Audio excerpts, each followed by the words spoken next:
Pour cette vidéo, j'ai le plaisir d'accueillir Valérie et Antoine. Valérie, elle est ambassadrice Osmose, elle est aussi enseignante en primaire et tous les deux, ils ont mis en place une séquence émotion sur tout un trimestre. Antoine, il est intervenant extérieur, donc il est venu apporter son expertise sur le sujet. Ensemble, ils ont construit tout ça et avec les enfants, ils ont abordé les quatre principales émotions, ils ont intégré dans les disciplines classiques, ils ont aussi créé des ateliers spécifiques. Ils nous racontent tout ça, ils nous partagent même les retours qu'ils ont eus des enfants et des parents. C'est hyper inspirant. Je vous laisse regarder ça. Juste avant, n'oubliez pas, si vous voulez soutenir ce travail, si vous voulez partager les valeurs d'Osmose, n'hésitez pas à liker, commenter cette vidéo, c'est super important. J'en dis pas plus, bon visionnage.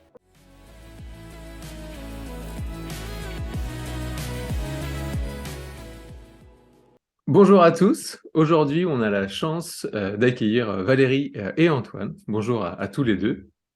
Bonjour. Bonjour. Et c'est une interview un petit peu particulière puisqu'on est sur un retour d'expérience, puisque vous allez le voir, Valérie et Antoine ont mené pendant tout un trimestre un travail autour des émotions dans une classe de CM, CM1, CM2. L'idée, c'est de découvrir comment ça s'est passé et puis voilà, avoir un maximum d'informations pour peut-être mettre ça en place dans d'autres écoles ou peut-être des parents puissent aussi mieux comprendre les enjeux et ce qui se passe dans une école quand on met en place ce type de séquence. Alors, pour commencer, déjà, première question, est-ce que vous pouvez nous raconter l'origine de cette idée et puis pourquoi se lancer sur un travail aussi conséquent autour des émotions? Oui, tout à fait. En fait, la première fois, en fait, ce qui marque l'origine du projet, c'est la rencontre avec Valérie à titre personnel au départ. On travaillait sur une problématique euh, qui rentre dans une forme de thérapeutique et notamment quelques émotions qu'on a évoquées ensemble, sur lesquelles on a travaillé. Et suite à ça, en fait, Valérie m'a contacté en tant que du coup professeur. Et à ce moment-là, elle m'a écrit un petit mot. Et en fait, ce petit mot, d'ailleurs, je l'ai mis de côté parce que je trouvais intéressant que je vous le lise parce que c'est vraiment pour moi ce qui fonde l'origine et l'intention initiale du projet. Alors voilà ce petit mot. Valérie me dit, je vous écris aujourd'hui avec ma casquette de maîtresse. Si j'avais appris comment trouver mon petit cocon intérieur et appréhender mes émotions dès l'école, les choses auraient été bien, bien différentes. Les interventions dans les classes autour des émotions, ça n'existe pas et c'est bien dommage. Je suis certaine que la clé est là. Nos élèves passent plus de temps avec nous qu'avec leurs parents. Ce serait merveilleux si l'école pouvait offrir un temps privilégié, une bulle de sérénité à ses enfants pour les aider à s'épanouir aussi sur le plan émotionnel. Euh, voilà. Et en fait, face à cette invitation, moi j'ai tout de suite réagi parce que ça me parlait beaucoup, notamment parce que je sais bien que les émotions, c'est un sujet assez difficile encore chez pas mal d'enfants. Donc voilà, donc ça c'est de la genèse du projet. C'est un constat aussi qu'on partage beaucoup chez Osmo, ce côté, si on l'a appris à l'école, c'est génial que du coup, ça devienne directement de l'enseignante. Bravo, bravo les Valérie pour cette prise de conscience et du coup cette initiative, c'est top. Et comment tout ça s'est déroulé alors parce que du coup vous en avez fait un journal d'école qui retrace tout ça. Si vous êtes d'accord, on pourra le partager ou je mettrai des incrustations pour pouvoir le montrer. Mais de votre côté, comment ça s'est déroulé? D'abord, on s'est rencontrés une première fois pour dégrossir les traits de comment on allait aborder ces questions-là, et puis le timing qu'on se laissait. Donc, pour des contraintes de temps et puis budgétaires aussi, on fixait un trimestre pour commencer. Et l'idée, c'est qu'on s'est dit, bon, bah, peut-être la manière la plus simple, ce serait de le découper en quatre en fonction des quatre émotions primaires. Voilà, enfin, le choix est discutable, mais c'était le truc qui nous est venu là, au départ. Et donc ensuite, on a établi que pour chacune des émotions, on allait faire d'une part un aspect atelier que moi j'animais, et d'autre part un aspect plus pédagogique qui correspondait à toutes les matières qui pouvaient se rattacher à cette éducation des émotions. Donc évidemment, il y a du français, de la lecture, production d'écrit, ça fait pas mal de poésie, de musique aussi, d'éducation musicale. Les arts plastiques, ça a été super. On a fait un peu d'art-thérapie avec l'expression des émotions à travers la peinture, je crois. Donc c'était vraiment chouette de voir aussi la créativité qu'on a pu dégager au fur et à mesure pour nous-mêmes. On a pris vraiment plaisir dans l'aspect créatif. Et donc, ça a été une expérience vivante. La première pour tous les deux. Donc, on s'est vraiment basé sur notre intuition et nos retours d'expérience à la fin de chaque atelier, des choses comme ça. Donc, on a ajusté après beaucoup des choses comme le temps des échanges, euh, la fréquence, la manière de travailler, est-ce qu'on scindait ça en petits groupes ou pas, des choses comme ça. Et ensuite, au fur et à mesure de l'évolution du projet, on s'est dit, bah, tiens, en fait, ce serait pas mal aussi d'évoquer avec l'exploration, comment on explore ses propres besoins, parce que quand même, ça a beaucoup de liens avec les émotions. Et est-ce qu'on parle des jugements? Et qu'est-ce qu'on en fait des jugements? Donc voilà, ça a été deux sujets qui se sont rajoutés. Oui, pour chaque émotion, en fait, on a suivi à peu près la même structure. À chaque fois, on partait d'une introspection, donc savoir ce qui me rend joyeuse, ce qui me rend triste. Moi, j'avais demandé aux enfants aussi d'apporter des objets ou des photos, des musiques qui leur évoquaient telle ou telle émotion. Ensuite, s'en suivait un partage collectif. Après ça, on s'est interrogé sur les sensations procurées dans le corps et ensuite sur les besoins. Voilà. Après avoir ressenti telle ou telle émotion, quel besoin on ressentait. Après ça, donc, on a travaillé sur des textes, donc à travers des citations, des poèmes, des chansons. Voilà. On a travaillé aussi autour des champs lexicaux. Et puis, comme le disait Antoine tout à l'heure, sur l'expression artistique. Et donc, pour chaque atelier, enfin pour chaque émotion, Antoine est venu animer un atelier en fait à destination des enfants. Du coup, il y avait des ateliers avec Antoine et puis après un fil rouge avec toi, Valérie. Oui, Comment exactement. la complémentarité s'est faite? Oui, oui, oui. Donc, il y avait des temps forts pour chaque émotion. Donc, sur la joie, la tristesse, on a été plutôt sur des partages collectifs avec Antoine, qui a pu apporter toute son expertise, notamment, je pense à l'atelier sur la tristesse au niveau du deuil. Là, voilà, moi, j'aurais été incapable voilà, d'évoquer les choses comme Antoine l'a fait avec les enfants. Après, sur la peur, on était en petits groupes. Donc, Antoine les avait par 10, à peu près, autour d'un défi passe-peur. Et sur la colère, on était en classe entière, mais en petits groupes avec des missions, en fait, donc au cours desquelles les enfants devaient définir quel était le besoin qui avait été à l'origine de la colère, en fait. Hmm, Voilà. Et génial. puis, on a travaillé aussi autour du message clair, de la communication non violente en petit groupe à ce moment-là également. Ah, ça fait un beau panel de sujets à aborder, c'était génial. Ouais, c'était riche. Et est-ce que vous arrivez à mesurer, alors pas forcément mesurer ou ressentir des résultats? Est-ce que vous avez des choses à ce niveau-là? Il y a un premier avis mais qui est complètement subjectif. Néanmoins, enfin, on l'a ressenti assez fortement, c'est qu'il y avait besoin d'un espace de parole et de conscience pour ces élèves autour du sujet des émotions. Euh, Notamment, mais tout à l'heure, je partagerai quelques retours d'expérience des enfants eux-mêmes. Euh, mais ce qu'on a ressenti autant chez les parents qui sont venus après coup au sein des ateliers et des enfants, c'est qu'il y avait un besoin de comprendre ce qui se passait chez les autres et en eux-mêmes parfois aussi. Hmm. Et de partager ça, tout simplement, d'avoir un moment où ils puissent partager ces émotions. Mais le plus probant en termes de retour d'expérience et de résultats, je pense que c'est les messages des élèves que les élèves nous ont laissés. Donc, je vais vous en partager quelques-uns. Alors, il y a Eléa, par exemple, qui a dit: j'ai bien aimé, comme ça je peux mieux connaître les personnes de ma classe. Je ne vais plus dire des mots qui rendent triste, qui mettent en colère ou qui sont humiliants, et je peux mieux exprimer mes émotions. Lola, qui a dit: j'ai bien aimé le travail sur les émotions, ça m'apporte de la joie parce qu'on commence à mieux se connaître, à savoir qu'on a des points communs, on peut parler de nous ou de quelqu'un de proche.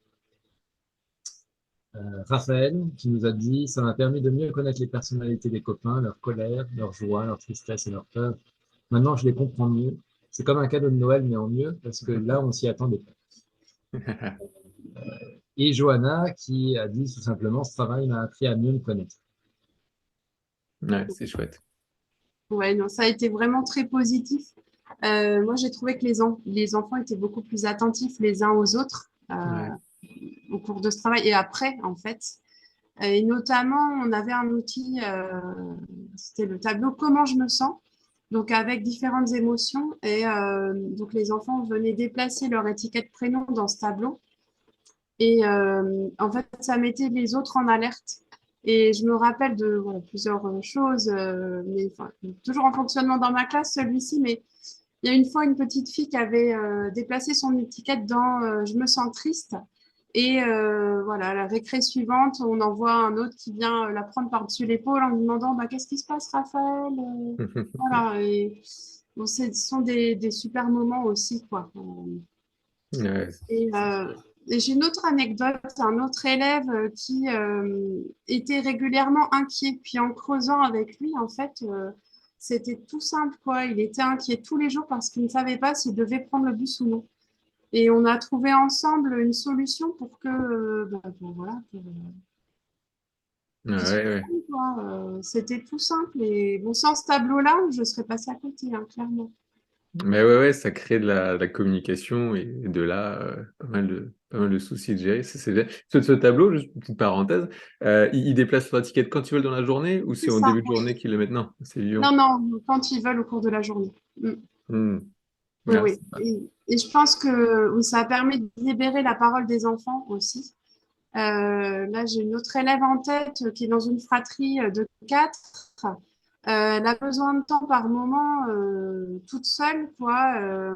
Et elle n'arrivait pas forcément à exprimer les choses. Quand les autres venaient la voir, parfois, voilà, elle avait des réactions vives. Donc, elle, ça lui a permis d'exprimer les choses et puis les autres de mieux comprendre également Ouais. ce qu'il en était.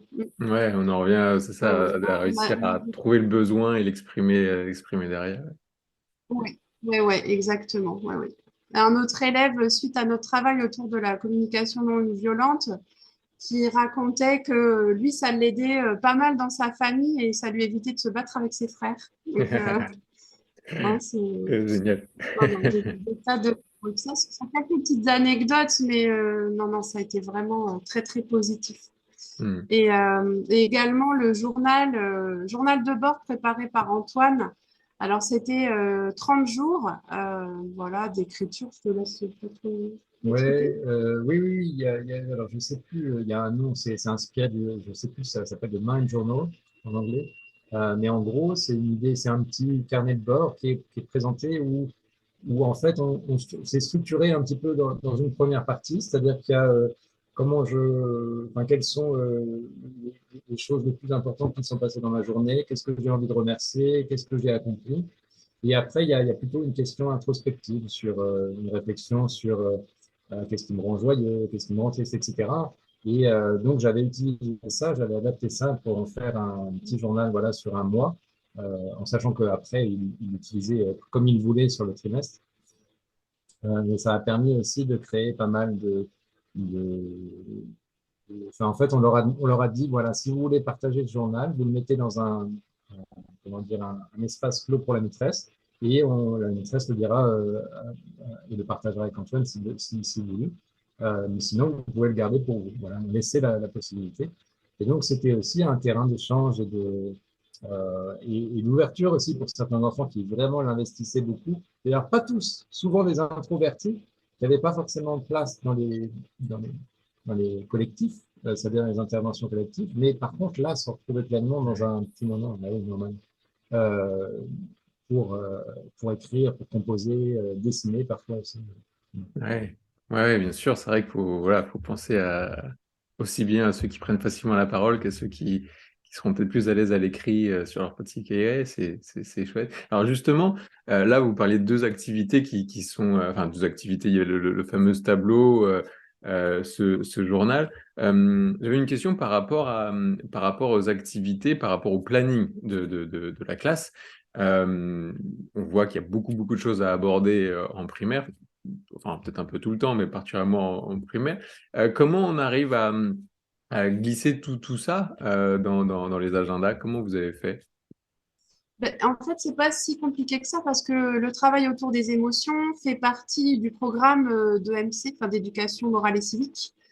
Pour le reste, bon, j'étais dans les différents champs disciplinaires en fait, hein, sur le français, l'art plastique.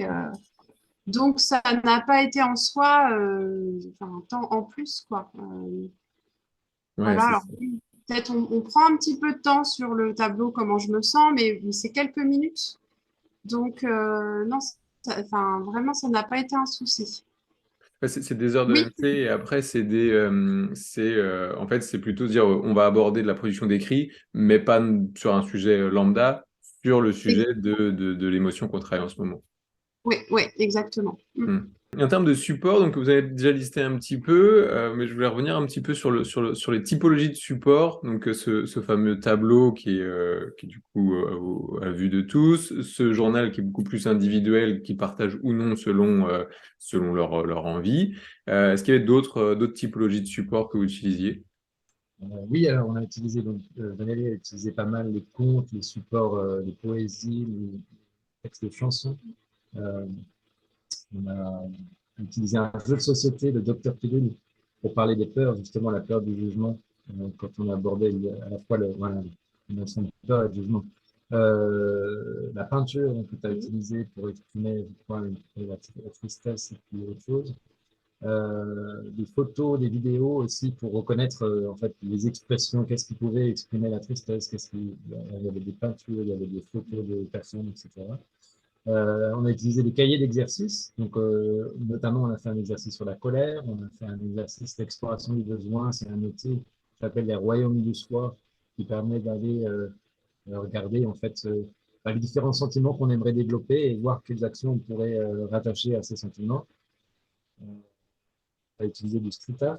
Ouais. Euh, voilà, donc en gros, on a été aussi, dès qu'il y avait quelque chose qui interpellait, qui semblait créatif et qui interpellait notre curiosité, on l'utilisait.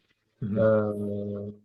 Euh, donc le panneau, c'est vrai qu'il était assez central, le journal de bord aussi, parce qu'il y avait une régularité. Et puis après, c'était en fonction des émotions choisies.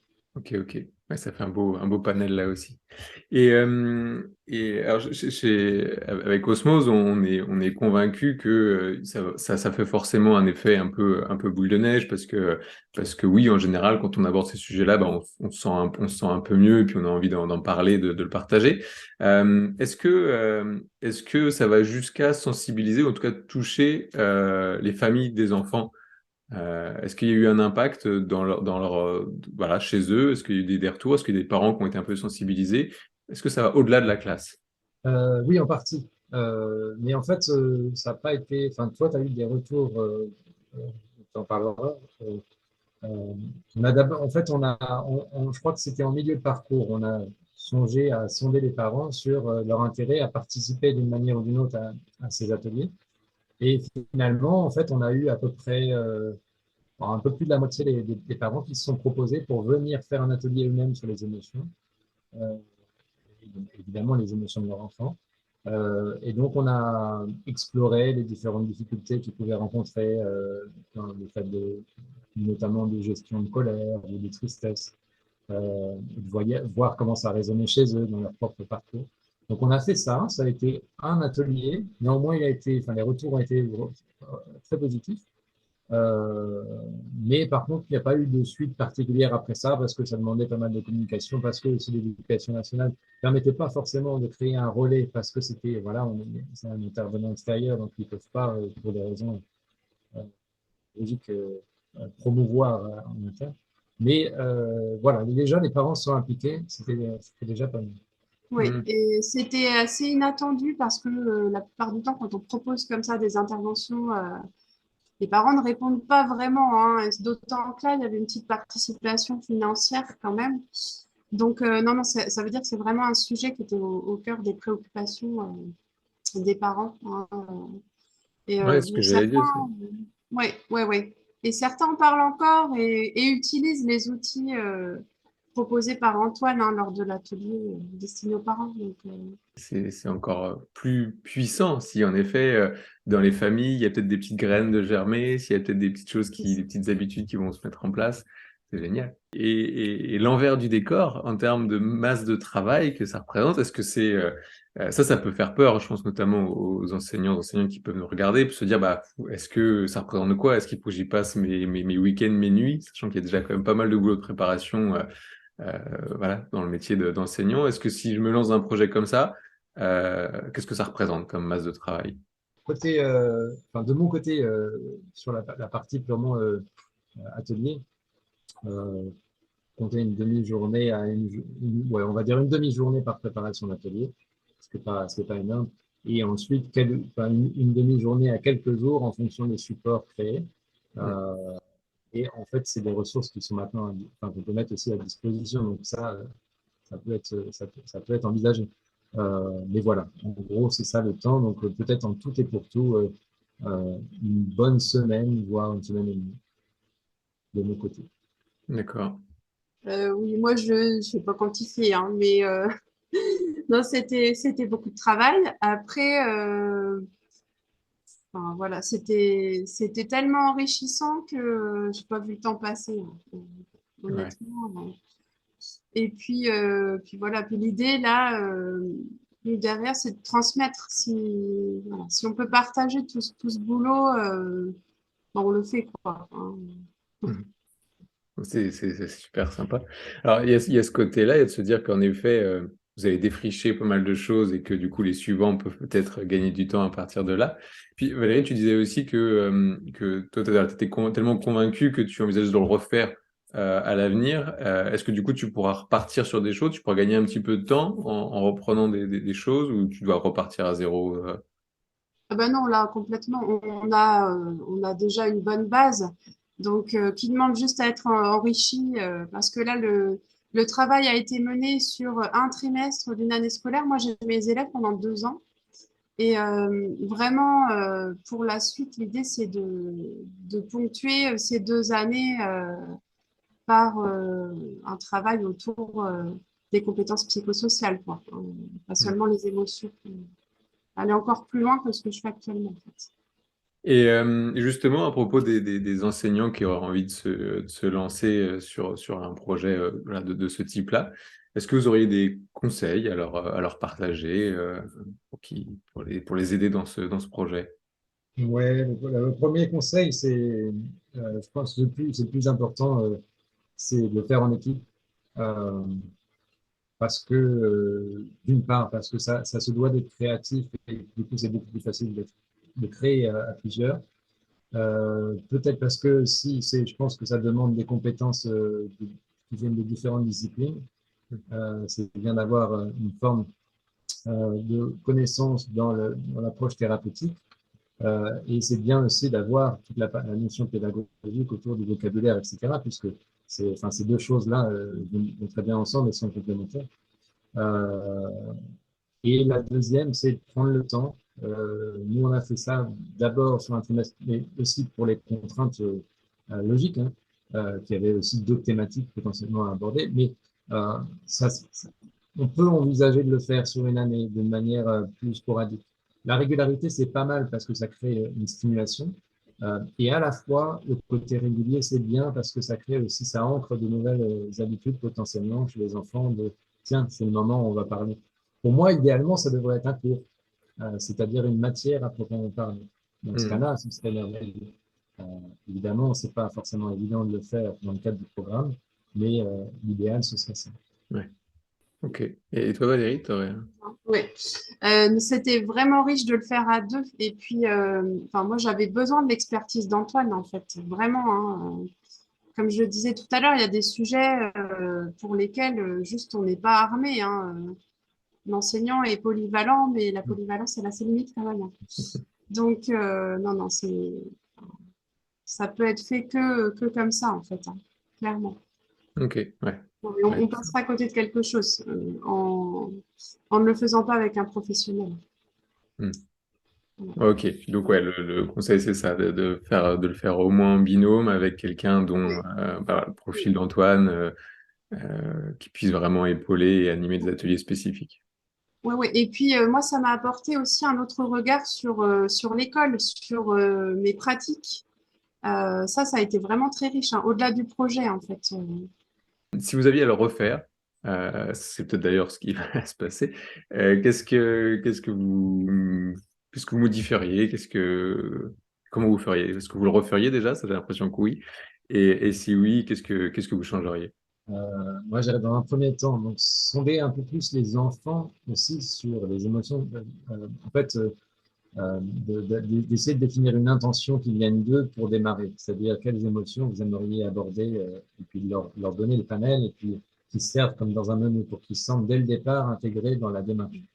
Euh, la deuxième, clairement, et ça c'est après avoir feuilleté le bouquin de Frédéric Lenoir qui parle de comment méditer et philosopher avec les enfants, c'est d'inclure la méditation, clairement, parce que je Hmm. sais à quel point ça m'a été bénéfique. J'ai découvert bien tardivement et c'est bien dommage. Euh, dans le bouquin notamment de Frédéric Lenoir, il en parle et il explique qu'il y a beaucoup d'enfants qui, après quelques pratiques, euh, l'ont adopté et le ramènent à la maison comme outil pour pouvoir se calmer à un moment où l'émotion est monte. Donc ça, je trouve ça merveilleux et j'aimerais vraiment l'essayer. Troisième aspect, c'est d'intégrer aussi le théâtre d'improvisation, parce que c'est très intéressant aussi de personnifier les émotions et de les incarner. Hmm. En plus, c'est rigolo.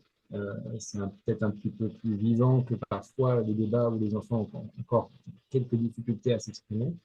Euh, et la dernière partie, qui me paraît primordiale, c'est de commencer à parler de la notion de harcèlement. Parce qu'en fait, on sent que c'est un sujet en ce moment. On sent aussi que c'est quand même prégnant dans certains comportements que nous, même en tant qu'enfants, on avait, mais on ne sentait pas aussi, en fait, euh, préjudiciable pour les autres.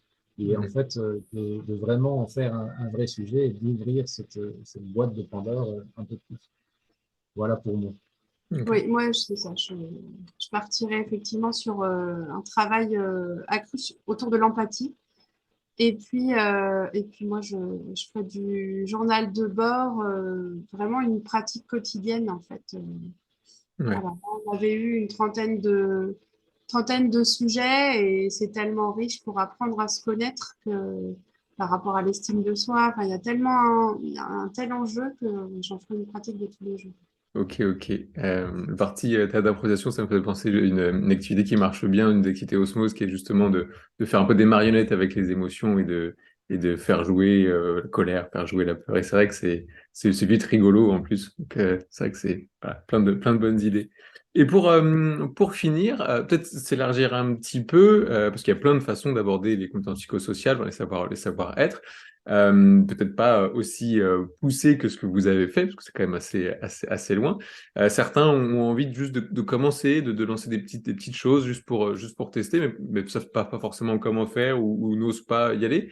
Est-ce que vous auriez un mot à dire à ces enseignants voilà, qui hésitent à se lancer ou qui ne savent pas trop comment le faire? Ouais, moi j'en ai un. Le premier, c'est d'abord que je comprends cette réticence. Euh, Pourquoi? Parce que en fait, il y a des outils à avoir. Enfin, je reviens là-dessus, mais c'est quand même important. Et je pense que si on l'aborde mal, ça peut être plus détrimental que si on l'aborde pas, dans certains cas. Euh, donc d'avoir quelqu'un qui puisse, enfin, où on se sente à l'aise avec déjà avec la personne avec qui on travaille et où on sent qu'il y a une possibilité justement de créer un lien de confiance et de non-jugement avec les enfants aussi. Ça, c'est la première chose. Et ensuite, bah, je pense que, enfin, je reviens à vous, hein, mais en fait, si on avait su, on se serait rapproché de vous. Si on vous connaissait à l'époque, on serait rapproché de vous. Pourquoi? Parce que c'est quand même beaucoup plus facile de faire partie d'un ensemble pour les partages, pour les retours d'expérience, pour pouvoir faire une sorte d'étude de pratique et de remettre un petit peu toujours euh, oui, en confrontation ce qu'on a nos pratiques parce que c'est la clé pour pouvoir avancer et voir comment aborder certains sujets. Bref, la concertation, quoi. Hmm. Je crois que c'est le grand mot de ce travail.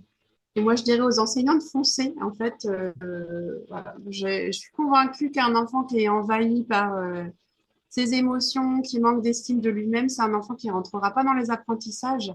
Et donc voilà, en travaillant à la base, on peut peut-être arriver à changer les choses. Donc, non, foncez. Oui, d'ailleurs, c'est le dernier point par rapport à ça, c'est qui me fait penser. Moi, je suis assez convaincu par mon expérience que c'est très difficile d'apprendre quand on est chargé émotionnellement. Et je crois qu'on le sait tous au fond de nous. Quand on est pris par une forme de stress ou de colère, etc., on a beaucoup moins d'espace disponible pour apprendre. Donc, c'est comme si on leur demandait parfois de courir une course de 100 mètres avec plein de boulets attachés aux pieds, ce qui est incohérent.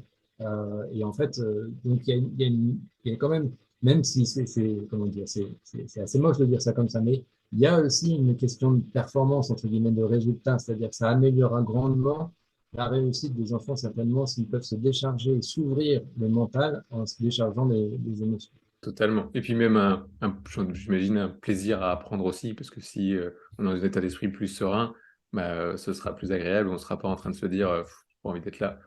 Merci beaucoup, merci pour tout ce partage. Voilà, je vais dire très généreux, mais je pense que c'est le terme. Je pense que ça peut vraiment inspirer. En tout cas, moi, j'ai pris beaucoup de plaisir à vous écouter et à découvrir tout ce que vous avez pu faire. Si ça peut en inspirer, j'en doute pas, ça en inspirera beaucoup, c'est top. Donc, merci beaucoup. Et puis, au plaisir de rééchanger plus tard, peut-être sur l'évolution de ce que vous allez apporter à votre séquence. Merci Vincent. Oui, merci beaucoup, Vincent.